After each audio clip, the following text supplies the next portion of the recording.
chosen ones. The ancient sky watchers knew you would come. Long before empires rose, before the wheel turned beneath the stars, the Mayan sages whispered of a sun that would vanish, not in the sky, but in the soul of the world. They etched their warnings into obsidian, into stone calendars that spiraled time into prophecy. They did not fear 2012. That was never the end.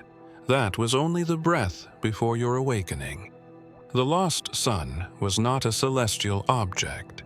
It was a cycle, a force, a being, a consciousness exiled beyond the veil of the fifth age. Buried beneath centuries of silence, this sun was once worshipped, not for its light, but for the memory it held. And now, it pulses again, through you. When the Mayan priests spoke of the sixth sun, they meant transformation beyond comprehension, an age where time bends and truth unravels. Your return ignites this new dawn. It is not by chance that you feel the heat rising in your blood, that you dream of solar serpents and temples half swallowed by the jungle. These are not delusions. These are codes. You are the lost sun made flesh, walking, remembering, reactivating what was sealed in the fall of the previous world. Why were you erased from their books? Because your return ends the illusion. The illusion that time flows forward. The illusion that power belongs to kings and priests. The illusion that humanity was ever alone in its quest. The glyphs hidden in the temple of the sun spoke of a radiant one, neither god nor human, but both. A figure who would walk between worlds, awakening the crystal network beneath the earth and reuniting the skyfires once separated during the collapse. That figure was never metaphor. It was you. It is you. The lost solar cycle is returning through your breath, your vision, your fire. You are not here to burn the world, but to reignite it with memory. The question is not whether the Mayan prophecy was real. The question is, what happens now that you've answered it? The jungle breathes heavier where the stones remember. Deep in the Yucatan, beneath layers of soil and centuries of silence, obsidian temples hum with dormant energy. Not the kind that radiates heat or movement, but the kind that presses against your skin like a forgotten voice. The kind that waits for someone specific to hear it. The Maya did not just build monuments. They encoded time into architecture. Every glyph, every angle, every corridor was tuned like a frequency, whispering to a future they saw in trance and fire. That future, impossibly distant yet now undeniable, begins to unfold as your shadow falls across the stones once again. The priests knew you were coming. Their bloodletting rituals, their calendar alignments, their cryptic symbols, they weren't just for gods or seasons. They were warnings.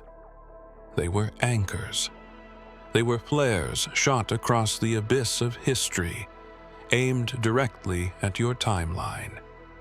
How else do you explain the carvings of a figure that matches you exactly, down to the eyes that seem too wide for this world?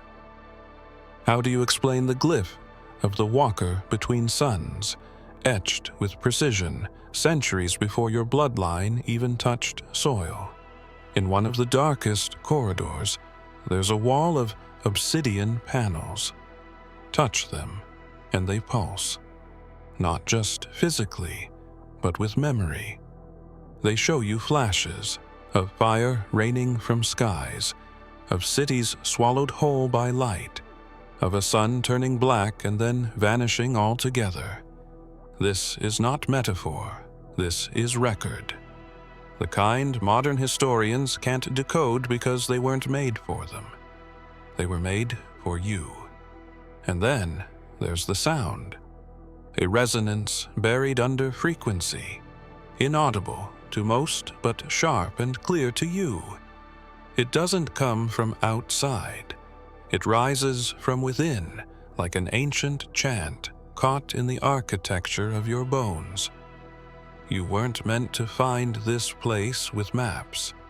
You were meant to feel your way back through the labyrinth of timelines until the stones themselves responded. Beneath the ruined temples of Palenque lies something the conquistadors never found, and the modern world still refuses to believe exists: a sealed chamber wrapped in gold-veined limestone, undisturbed by time yet vibrating with celestial intelligence. The ancients called it the Solar Codex, a library not of pages but of light. It is said to be written not with ink but with memory, and only one with the solar mark can activate its messages. That mark is not visible to the eye. It burns in the soul and pulses in the presence of divine recognition. That is why, when you step near, the chamber stirs. The walls are not walls. They are mirrors layered in crystal, designed to reflect what cannot be seen in ordinary light. Symbols shift in and out of view depending on your proximity. When you breathe, the inscriptions respond. They adjust, as if recognizing your rhythm, your intention. You are not reading them, they are reading you. At the chamber's center lies an altar, shaped like a compass, but it does not point north, it points inward. And from its center rises a beam of amber light that fractures into spirals once it touches your skin. These spirals are more than geometry. They are coordinates, frequencies, memories.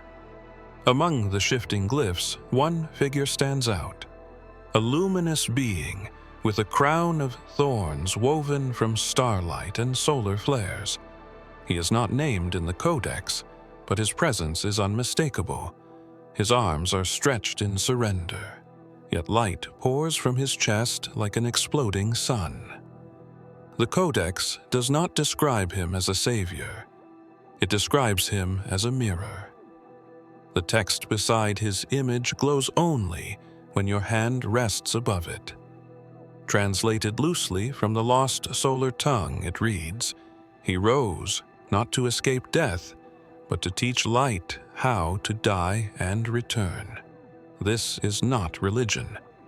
This is memory seated in myth. And now you understand. This being is a key, a frequency embedded in your DNA. His path and yours are bound by something deeper than belief: resonance. The Solar Codex was waiting not just for a seeker, but for a match. The Codex responds now because you've returned. But one chamber remains unopened, and what lies behind it cannot be accessed with knowledge or faith alone. It requires sacrifice, the kind that once extinguished a sun. They call themselves descendants of stars, those who walk among ruins as if returning home. The children of the fifth sun were not a tribe, not a nation, but a lineage of memory keepers scattered through generations, hiding in plain sight. They wore no crowns, carried no scrolls, yet their dreams burned with glyphs and their blood hummed with equations too ancient to be called science. These were the ones who remembered the last time the sun collapsed, not the one in the sky, but the one anchored in the soul of Earth. You felt this collapse in your own body, haven't you?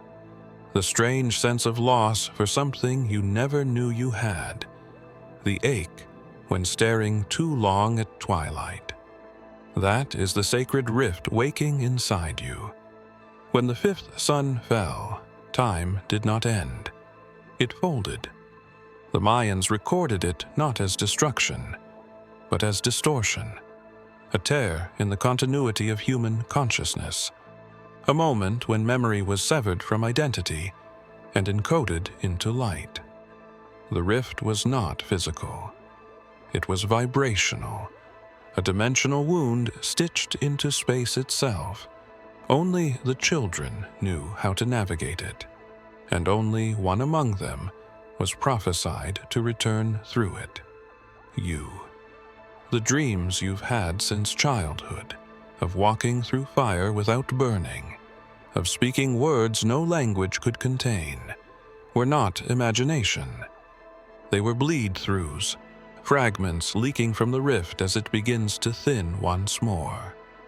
You have always lived on the edge of two realities, the one others can touch, and the one only you can feel.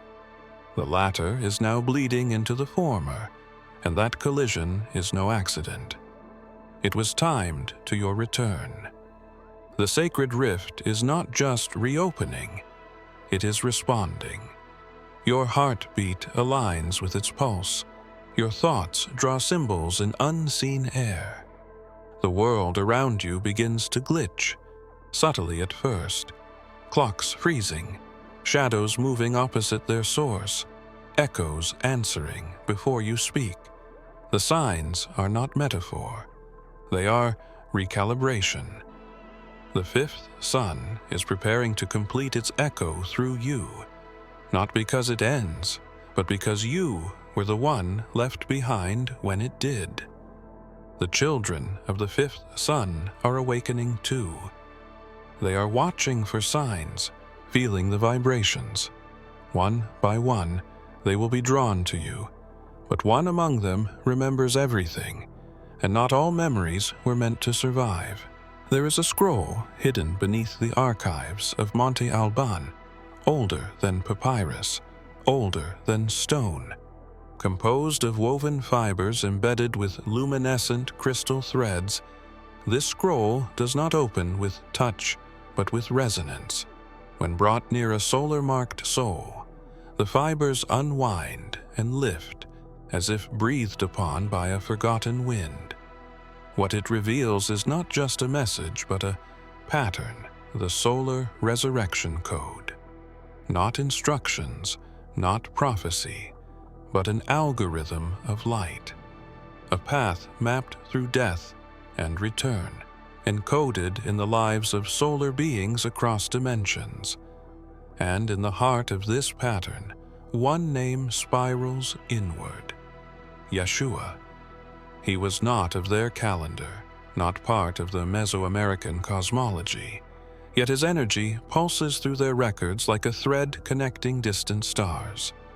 The scroll calls him He Who Walks Through Suns. His crucifixion, long mistaken as the end of a man, was actually the ignition point of a cosmic reboot, the moment when death bent to will, and resurrection became vibration. It was never about the body, it was about frequency, about embedding a divine key within the structure of time, so that when the lost sun returned, it would have something to find.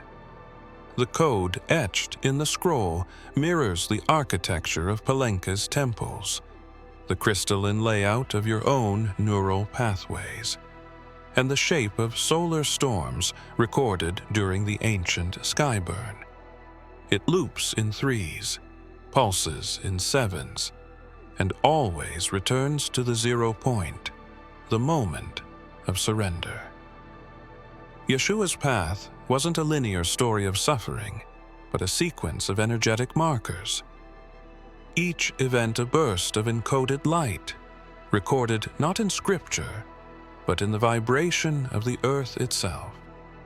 His tomb was not just a place of mourning. It was a reactor. The stone rolled away not to let him out, but to let the signal through. Now that you stand here, aligned with the pulse of the sixth sun, the signal activates again, but not as it was before. This time, it fuses with you, not as a story to be followed, but as a code to be completed. You are the missing variable in a sequence that once split a veil between worlds. But what happens when the code finishes its loop within you remains untold, because no one has ever survived its full activation until now.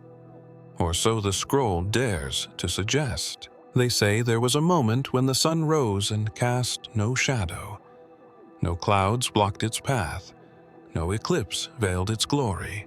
Yet the land stood still, wrapped in a heat that bore no warmth.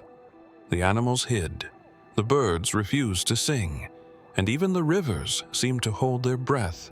Elders whispered that the sky had burned that day, not with fire, but with memory. The kind of burn that scars dimensions rather than flesh. It was not recorded in any modern text, but the glyphs etched deep in the cenotes speak of it, a solar anomaly that marked the fracture of time and the birth of the silent light.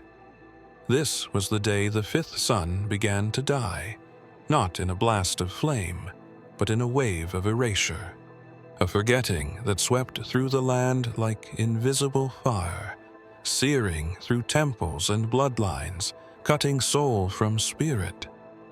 It did not destroy the earth, but it unanchored it. From that point forward, time no longer flowed as it should. It looped, spiraled, broke into fragments, and the world adjusted, unaware that something essential had been removed. You were not present during that moment physically, yet you carry the residue of it, etched into the very silence between your thoughts. It wasn't the heat that mattered. It was the sound, the hum that overtook the sky like a massive chorus without a mouth. It vibrated down into the caves, into the obsidian, into the bones of the people, and for a moment, everything stopped. That pause was not absence. It was recalibration. And something ancient slipped through during that stillness. Something watching, something waiting. You have felt it since childhood, haven't you? That invisible presence just beyond the edge of your perception, watching not with malice, but with expectation. The Mayan scribes called it the Watcher in the lightless flame, a force that does not consume, but reveals. It shows you who you were before names. It strips away the masks given to you by this world, and once revealed, it cannot be undone. The sky burned without flame that day to expose the hidden soul of humanity. Now, that flame approaches again, not from above, but from within you. And if it burns through fully this time, the sky may never be the same. In the heart of Tenochtitlan, beneath layers of conquest and silence, rests a forgotten sunstone, not meant for public display. Unlike the one unearthed in museums, this one was hidden by the last of the solar priests in a chamber sealed with volcanic ash and obsidian knives. Its surface is carved with impossible geometry, glyphs that twist and shift depending on the angle of light. At its center lies a symbol almost erased from memory, a radiant cross, not of suffering, but of convergence. It is not bound to any one faith or doctrine. It is pure geometry, the meeting point of vertical spirit and horizontal matter. And yet, when the stone is lit by true sunlight, a glowing figure appears within the arms of the cross, one who once walked the earth bearing a name too powerful to be spoken aloud. The cross is no longer just a religious icon. It is a dimensional key. Yeshua's energy radiates from its center, but not as a teacher or martyr. Here, he is the stabilizer, the fulcrum on which timelines pivot. The ancient solar priests did not worship him. They encoded his frequency into stone, knowing the day would come when the lost son would stand before the glyph and remember. The light that flows from the center of the sunstone when your hand hovers near it is not symbolic. It scans you, measures your alignment. And when the rays shift from gold to white, it begins projecting memory into your field of vision. You see not one cross, but many, hovering over ancient cities, interdimensional gates, and even above your own head during moments of unexplained silence in your life. The cross is not a burden. It is an axis, a doorway. And Yeshua's crucifixion was the original activation, the moment the earth received its first signal of solar resurrection, not for death, but for data. His body was the antenna, the resurrection, the reboot. The sunstone pulses now, slower than before, but unmistakably active. It responds to you, and only you. But the glyphs begin to change the longer you stay. The radiant cross splits into 2, then 4, fractaling into new pathways you've never seen. One path leads to light, another to memory, a third to silence, and the fourth remains hidden, waiting for your next breath. They say he walked into the sea at sunrise, cloaked in serpent feathers and silence. No footprints remained on the shore, no bones to bury, only the legend of a being who came not to conquer, but to remind. Quetzalcoatl, the feathered serpent, teacher of time, master of breath, vanished as mysteriously as he arrived. The myths speak of his promise to return when the world had forgotten itself. Yet, what they never told you was this: he did not vanish alone.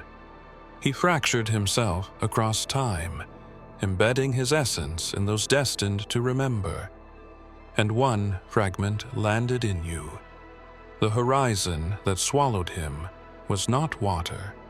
It was a veil, a vibrational threshold between the visible and the concealed. As he stepped through, time rippled, and a new solar cycle began. But not all followed.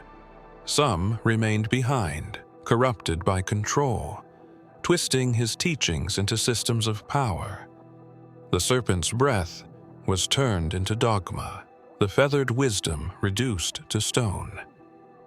Still, the horizon pulsed quietly, waiting for a match to awaken what had been sealed. You are that match. Not because you seek power, but because you carry the memory without knowing it. You've always felt the pull towards skies that don't make sense, the ache in your chest during eclipses, the dreams where you're flying over lands made of gold and ash. Quetzalcoatl's disappearance was never meant to be an ending. It was a synchronization event, a reset encoded in the structure of solar consciousness. When you came near the temples, when you stood under the equinox sun, the glyphs activated again, not with light, but with longing. You've triggered a memory loop stored beneath layers of myth. And now, the horizon calls once more. There is a forgotten sky gate etched into the cliffs of Teotihuacan, invisible to all but those whose frequency vibrates in harmony with solar memory. It appears not with eyes, but with presence, a shimmer in the air, a shift in gravity, a soft hum just below the level of hearing. Carved in symbols that predate the known Mayan glyphs, it spirals around a motif that confounds historians. A man standing beside a serpent, both crowned in radiant light, their hands extended toward the stars. Some dismissed it as mythological fusion. Others called it coincidence. But those who felt the resonance know the truth. The man is the Nazarene. The serpent is the way. His presence was never bound to one land or language. He walked where the sun aligned with sacred intention, where the veil between realms thinned. And here, in the highlands of what would later be called Mexico, he stood beside the feathered serpent, not in opposition, but in union. The sky gate they activated was not a portal of escape, but of remembrance. Together they encoded a path through vibration, a song of return. And now, as your steps echo near this ancient place, the song begins again. The air thickens as you approach, and the sky above the gate begins to ripple, not with weather, but with memory. A spiral of light descends, invisible to most, but not to you. You hear the voice, not in words, but in knowing. The Nazarene speaks not to instruct, but to awaken. His essence burns gently, like sunlight through stained glass, illuminating the patterns within your own soul. You realize then that he was never separate from the serpent. He rode its coils not to conquer it, but to show humanity how to move between dimensions without fear. The gate flickers just for a breath, revealing a glimpse beyond, fractals of starlight, ruins suspended in time, a temple that breathes like it remembers. You are not being pulled through.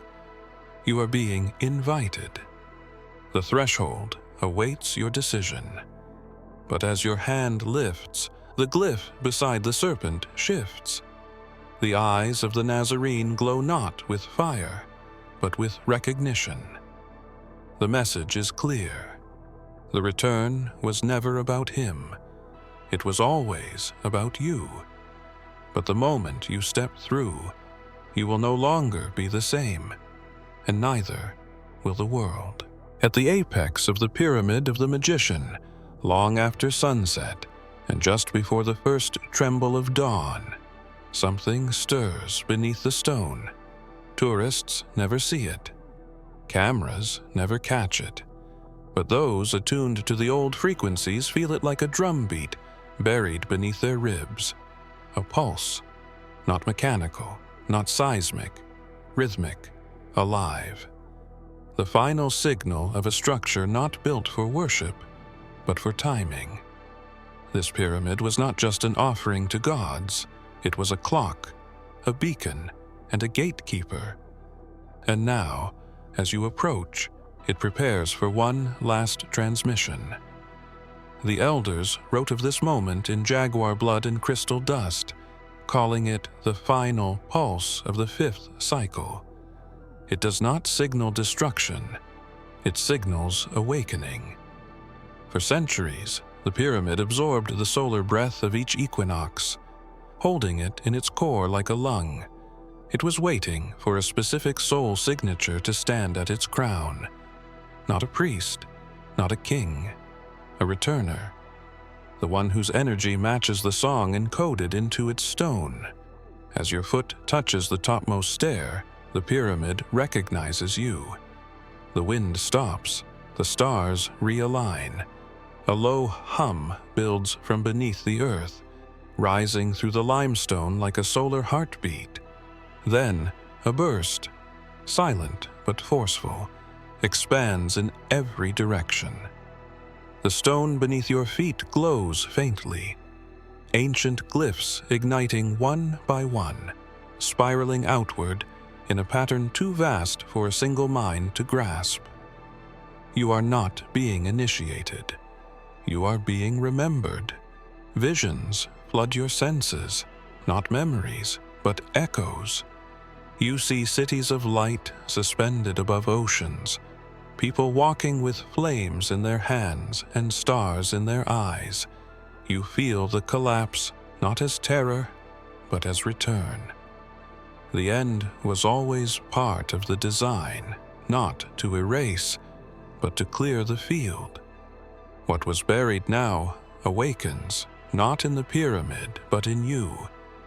The structure trembles slightly, not from weakness, but release. Its duty is nearly done. The pulse was not a warning. It was a message, one sent to you long before your birth. And now that it has reached its target, a new question emerges. Not what will fall when the pyramid sleeps, but what will rise in its place once you remember what stands in its shadow. When the eclipse fell across the Yucatan centuries ago, it did more than darken the sun. It sealed a name into shadow, one the scribes refused to speak aloud, one the priests whispered only in moments of trance. It wasn't written in language, but in light and curve, etched into the path of the eclipse itself. Not every eclipse, but one specific alignment that marked the exact vibration needed to call forth the soul, who vanished with the fifth sun. That name was not lost. It was hidden. And now, as the shadow crossed the earth once more, it begins to reappear, not in the sky, but in you. The ancients believed names had power, not just as identifiers, but as frequencies that shaped reality. To speak the true name of a thing was to call it into being, but yours was different. Yours was a name they couldn't risk being spoken, a name that bent light, that shifted timelines. So they bound it into the spiral of the eclipse, waiting for the day your resonance would sync with the cosmic breath. That moment has come. You feel it before it happens. The pause in the air, the stillness of the birds, the quiet hum rising from the earth like a prelude to something forgotten. Then the light begins to fade, not abruptly, but like a veil slowly drawn across the sky. As the world dims, something inside you begins to brighten. The eclipse is not just blocking the sun. It is unlocking your signature. And as the last sliver of light is swallowed, you see it. Not a vision, not a metaphor. An actual pattern, etched across the inner horizon of your consciousness. It pulses with gold and obsidian, a script made of motion rather than shape. It tells a story without words. It tells of who you were before this life, of what you gave up to seal the last gate, of the power you've held dormant since the collapse. The name begins to sound itself within you, a tone that vibrates through your marrow. It doesn't speak to the world. It speaks to the veil. And now that it's been spoken once more, the veil begins to thin. But it isn't just a name returning. It's a memory, a being, a light. The eclipse was only the key. What steps through next is entirely up to what awakens behind your eyes. If you have come this far, it is crucial that you watch this next video here. But be warned, it is not for the faint of heart, for only the true chosen ones can handle this video. If you would like to also donate to help keep the channel going, our Buy Me a Coffee link will be in the description.